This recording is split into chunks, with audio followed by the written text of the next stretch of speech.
The United States of America half-dollar 1971D, carrying the bold inscription Liberty above the portrait of President John F. Kennedy, represents one of the most historically significant turning points in modern American coinage because it was the first official year in which the half-dollar series transitioned fully to a copper-nickel-clad composition, ending the long era of silver content in circulating American half-dollars. The 1971D Kennedy half-dollar, produced at the Denver Mint, is especially important because it reflects America's economic circumstances in the early 1970s, when rising silver prices, hoarding behavior, and increasing government production costs forced the U.S. Mint to remove precious metals from most circulating coins.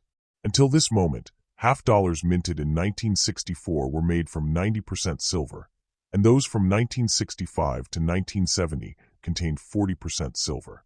However, by 1971 silver had become too costly for mass circulation, so the mint adopted the same layered copper-nickel structure already used on dimes and quarters starting in 1965.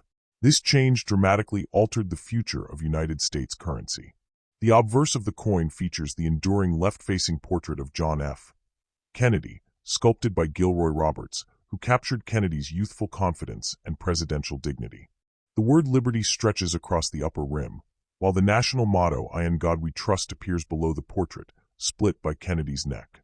The date 1971 is centered at the bottom, and the small but important D mint mark, indicating production at Denver, sits just beneath the neck truncation.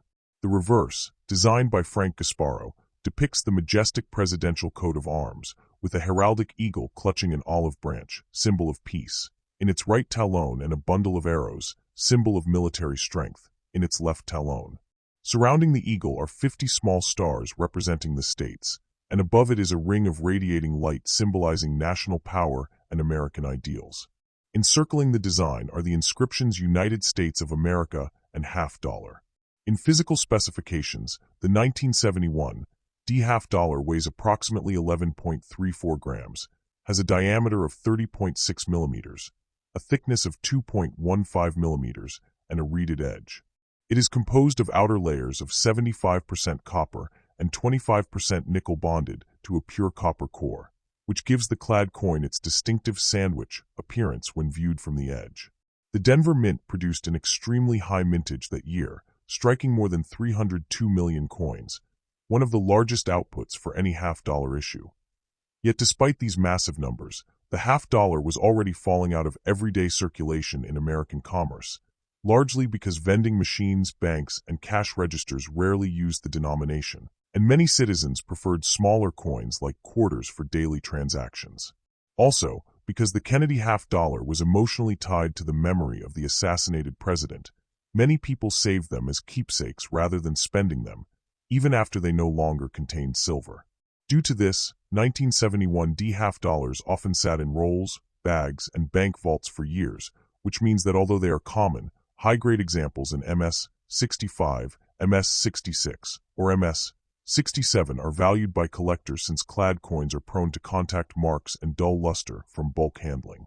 Numismatists also enjoy searching for varieties and errors, including minor double-die obverse, clipped planchets, off-center strikes, and incorrectly annealed planchets producing blackened or dark-toned coins.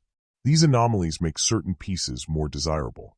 Historically, the year 1971 also represents the solidification of the Kennedy half-dollar as a permanent circulating memorial coin. Introduced in 1964, just months after Kennedy's assassination, the half-dollar quickly became a beloved national symbol. Even though the general public did not regularly spend half-dollars, the U.S. Mint continued large-scale production due to collector demand and the government's desire to maintain the denomination. The obverse design remained essentially unchanged for decades because it captured the idealistic spirit Kennedy represented during the turbulent 1960s, including the Cold War, the Civil Rights Movement, the space race, and shifts in American politics and culture. For researchers, the 1971 D half-dollar offers insight into how the United States adjusted its monetary policy during times of inflation and metal scarcity. It illustrates how technological advances allowed the mint to mass-produce clad coins quickly and efficiently using high-speed presses and modernized planchet preparation systems at the Denver facility.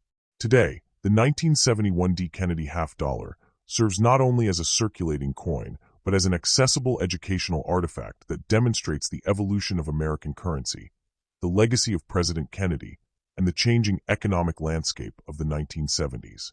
Even though its monetary value remains small, its historical significance is large, making it a favorite study piece for beginning and advanced collectors alike. In short, the 1971 United States half dollar is a remarkable coin that combines artistry, national symbolism, economic transition, and presidential remembrance into one widely recognized and historically meaningful numismatic object.